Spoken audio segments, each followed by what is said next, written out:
In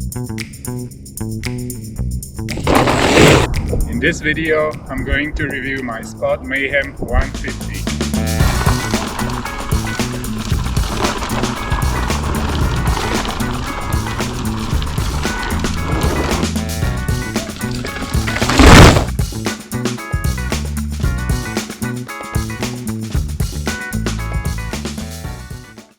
I've been riding this bike for a few months now, and it is the bike that you can see most often in my point of view videos.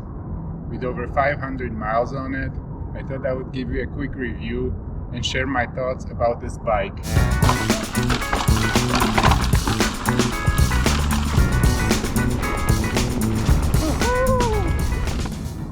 I'm going to do a quick bike check now and go over the components real quick. Just know that you will not be able to purchase this particular build from Spot. I actually just bought the frame only from Spot when it got on sale last fall. Then I built it up using parts and pieces from my previous bike Ibis Ripmo AF. Starting at the front, I have Ibis S35 rims laced to Ibis hubs. These rims are 35mm internal width and are pretty light for what they are. I'm running Butcher 2.6 front and Bontrager SE4 2.4 in the rear. There is room for 2.6 in the rear as well, but the clearance is pretty tight. I'm running XT drivetrain, meaning cassette, derailleur, chain and shifters. And then I have Race Face Next carbon cranks, 30 teeth, oval chainring, and just your standard Amazon pedals. For my cockpit, I'm running Ibis carbon handlebars, which have adjustable width, Ibis stem, and then SLX brakes. Those are 4-piston brakes. Worth mentioning is that the cable routing for rear brake is external. My fork is Manitou Mezzer Pro. It's set at 160mm and it's my all-time favorite fork. It has 37mm tension and it's pretty light for this category. And then finally I have Bike Yoke Revive 180mm with Selly Italia SLR Superflow saddle.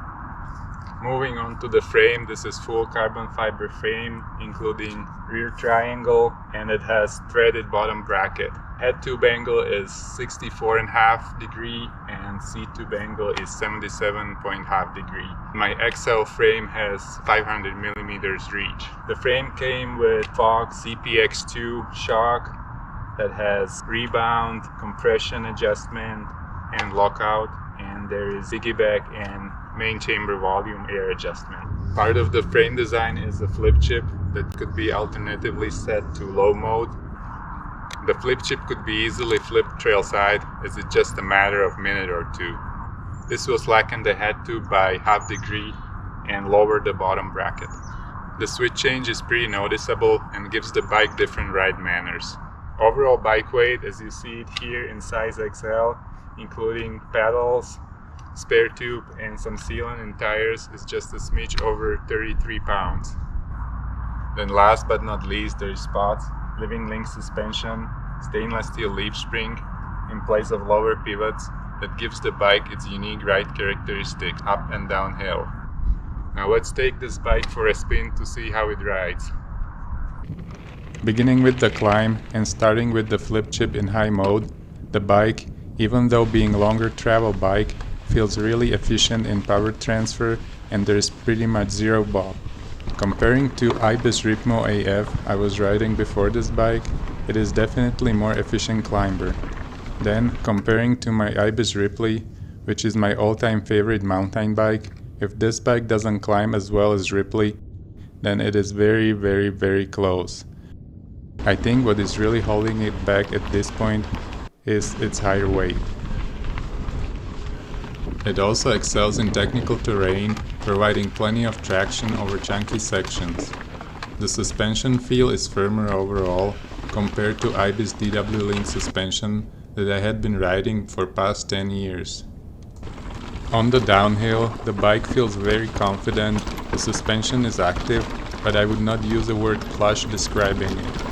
Rather than erasing all the bumps, it keeps you aware of the trail, but in a good way.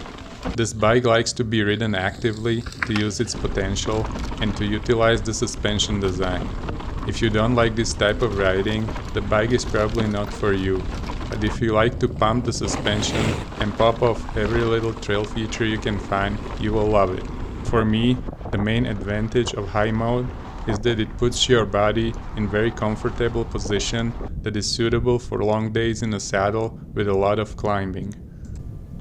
Now flipping the chip, the bike gets more aggressive and stable, but still keeps that poppy feeling on the downhills while it maintains very efficient climbing manners going up.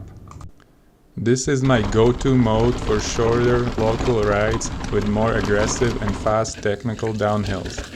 If you are familiar with Colorado's front range trails, you know they're all pretty climby, and the bike handles these climbs exceptionally well even in low mode. Now to conclude this video, here are my few pros and cons for this bike. Pros: efficient pedaling platform. The bike climbs exceptionally well for long travel bike. Living link suspension provides unique feel that is both responsive and efficient.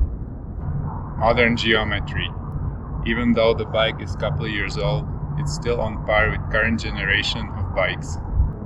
High-end build options. The builds from Spot are very well spec'd and don't require any additional upgrades. Cons: less plush than other bikes in the category. If you are looking for maximum compliance, you might look at other bikes with more traditional suspension. High price. The prices are a little bit high for direct-to-consumer brand. And lastly, unique suspension feel might not suit everyone. I hope you found this video helpful.